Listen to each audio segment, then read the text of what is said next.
Another tatakan po tayo. Meron po tayong rush tatak po ngayon. Dinala po sa atin ni ating mananahe dito sa aming lugar.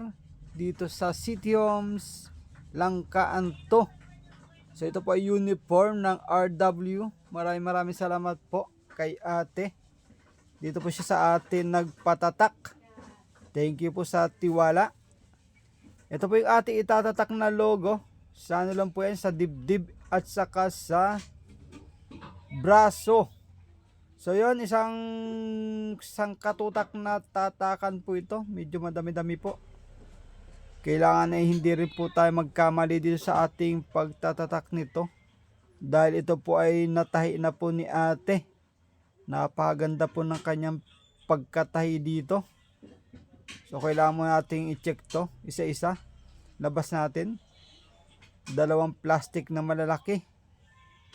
At ito po ang ating tatapusin ngayong araw na ito. So yun, nakaready na po ang ating logo. At ito po yung ating tatatakan. Makapal po yung tela. O hindi ate alam ko anong klaseng uniform ito. Parang pangkarate na ano ba? School. Napakaganda po ng design ng kanilang uniform. Kailangan nating estimate talagang pantay ang pagkakatatak pare-parehas dahil po ito ay uniform. I-check muna natin tong kanyang may braso.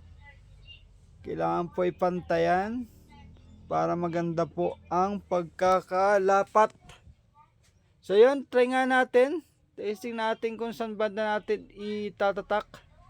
Tingnan nyo po. Oh, napakaganda oh. Bagay na bagay sa akin. So inubad ko muna para tatakan natin yan. Napakaganda po ng uniform nila. Ito po ay saglit lang din nating tatapusin dahil ito po ay rush dahil may gagawin pa po si ate dito sa mga damit na to. Lalagyan pa daw po niya ito ng bulsa sa may braso. O so yun po. Ganyan lang po ating itatatak sa dibdib at saka sa braso lang. So yun, ang papalit po sa akin dito magtatapos po nito ay si MJ. Dahil meron po akong ibang tatapusin.